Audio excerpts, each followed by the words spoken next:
I knew he knew where I was, where I lived, and he was asking me to change my testimony. I am convinced it's Julius Jones that murdered my brother.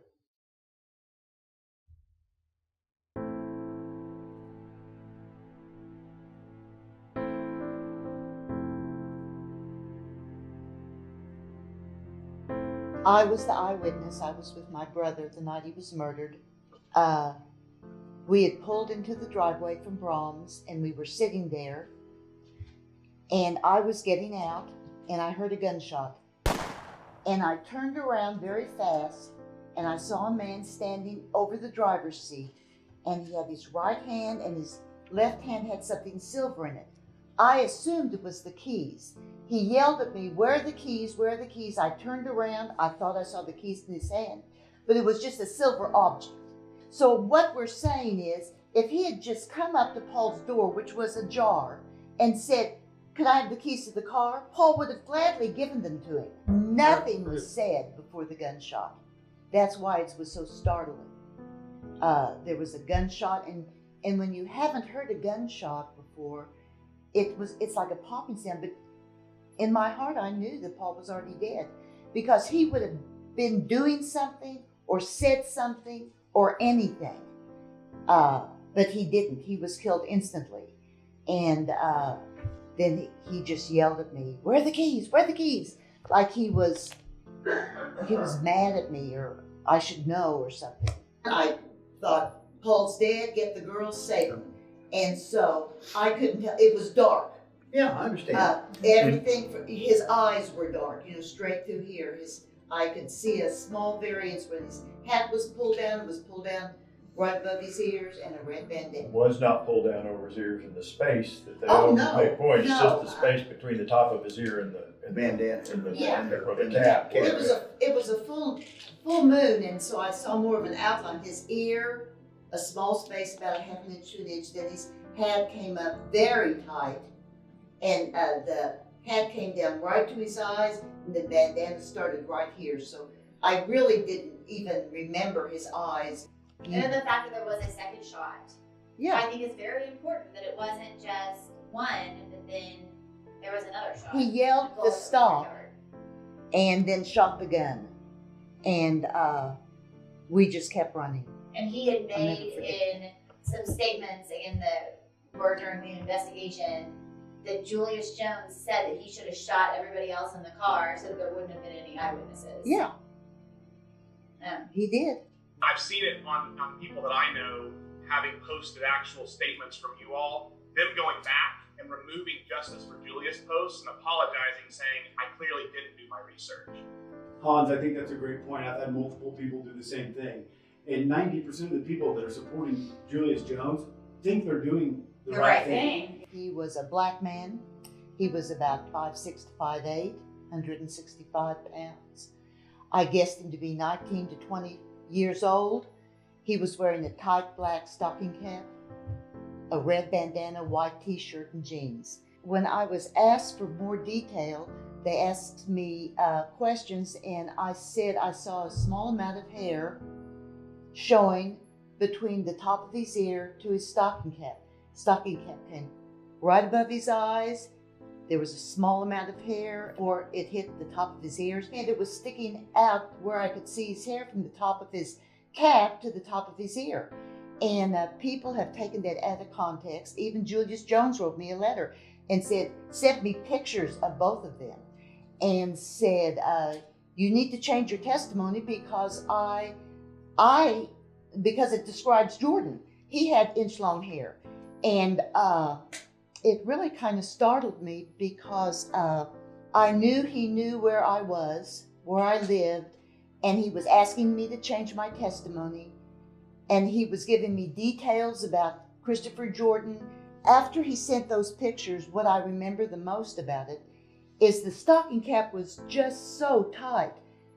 And I know for a fact that I would have seen cornrows under that tight-fitting cap if there had been any cornrows. I am convinced it's Julius Jones that murdered my brother. It was a big deal at the trial, and it was a scary time for all of us. Very Part of scary. it, and we felt everything. when I went home a couple times, their friends, because they were still affiliated with gang members at this time, would chase me home from the court, and they'd box me in on the highway, yelling. I remember one time going back to our house, Megan was like, get in the garage. And we sat behind the brick wall in our house, and we were like, what do we do if they come through the door? Like, they were threatening us. I mean, it was like, people don't understand that he had this like group of friends that were like ruthless. Yeah. And it freaked me out, man. It still freaks me out. There were years that I would not get out of my car at her house, and I would have to be inside. I still have to be inside with the garage door shut before I get out of my car. Yeah. Like, I won't live somewhere with an external garage because I won't get out of my car. He's got so many followers and so many people that are backing him. They're just blindly backing him. He's affiliated with gangs. You know, like, even if he doesn't get out, I feel like there's going to be an uproar, and we're still not going to be safe. Well, his followers don't care if he's innocent or guilty. They just want him freed. Yeah. They just, if there's a cause, they don't care if he's guilty or innocent. They just want him freed. And that is where the scary part comes in, because he will hurt people again. Crimes that he had been associated with, he always wore gloves. Always wore gloves. I knew there was some And- testimony that said he was wearing gloves Yep. or always wore gloves or something like that. Yeah. Usually a Part of his MO, bandana yeah. was associated. And his other carjackings too. Yeah. He wore a bandana, Tight stocking fitting cap. skull cap and a red bandana. He Yeah. may find it, you know, Gloves. then you go into all the Gloves. other evidence. The Yeah. facts of the alibi boil down to the people that saw him the night of the murder, and there were two people at the Braums. One was just a general description of a 1972 Oldsmobile Cutlass, which is a very unique car even in 1999 and easily identifiable. The second guy, Clinton, you know the name, but at Braum saw him back into a spot in the corner. Michael They Peterson. identified him as two young black males, one with cornrows driving, and the other one had a short hair and a white t-shirt. And they saw him leave the parking lot. You know, they weren't there to buy ice cream, they backed out. And then after the murder at the apartment of Liddell King, correct, there were four people that identified Julius Jones pull up in the Suburban. One was Christopher Jordan, one was Liddell King, one was independently was Liddell King's girlfriend, and then one was just a friend, a neighbor that lived in the apartments who was familiar enough with Julius Jones to know who he was by name, or at least identify him. In just the previous couple weeks. Been there a couple of weeks. They saw him nearby or in the Suburban that night. So, you know, all of those people And even more so, corroborate. they saw Jordan pull up in the Cutlass prior to Jones Yes, pulling up in the Jordan got there first in the Cutlass, then a few minutes, 10, 15 minutes later, Jones pulls up in Paul's Suburban. They all saw all that. They all corroborate that. You know, these people all had the same story. Yeah, Well, They in never the same presented timeline. the One trial. thing I'd like to add is you say one of the eyewitnesses said they saw Christopher Jordan with cornrows and Julius Jones, and they're saying there was a guy wearing a white t-shirt, right? And who was in the passenger? In the passenger with the seat. short hair. With the short hair. From what I remember, the shooter had a white t-shirt on. correct. Megan saw yeah, in I the saw, apartment, yeah. which they don't mention at the Braums. Yeah, but, and again, all these eyewitnesses are at separate locations that are corroborating the same story. So if we want to just let go of the hair altogether, it's still corroborating the bandana and the white t-shirt, which again was Other very a compelling. tactical, tangible thing that was on the guilty party. Especially when the bandana had Julius Jones' Exactly. So DNA these are on it. tangible facts, not a description of hair, which again we'll swoop around to that, which has been way taken out of proportion. These are tangible evidence items that I think is so important when everybody's hanging their hats on a word that isn't a description of hair. And I think one more important thing to note is that you can read in the transcripts, the public can read it. Julius Jones chose not to testify. 3 times even. They asked him 3 times if he wanted to testify, and he chose not to. So, just to note that. 4 times, actually. Or 4. On a gag order or anything. He was like, asked like, 4 you- times if he you wanted chose not to testify, and he declined 4 times. It's highlighted Yeah. in the transcripts. Yeah. Hey guys, so let's continue on that. He pled guilty to robbery with a firearm 6 days before the murder. The victim positively ID'd him. Another eyewitness, 95%, ID'd him 95% after picking him out of a lineup. They found the stolen Mercedes at Jones's apartment, where forensics and eyewitnesses linked him to the vehicle. Handwriting attached him to the fake tag.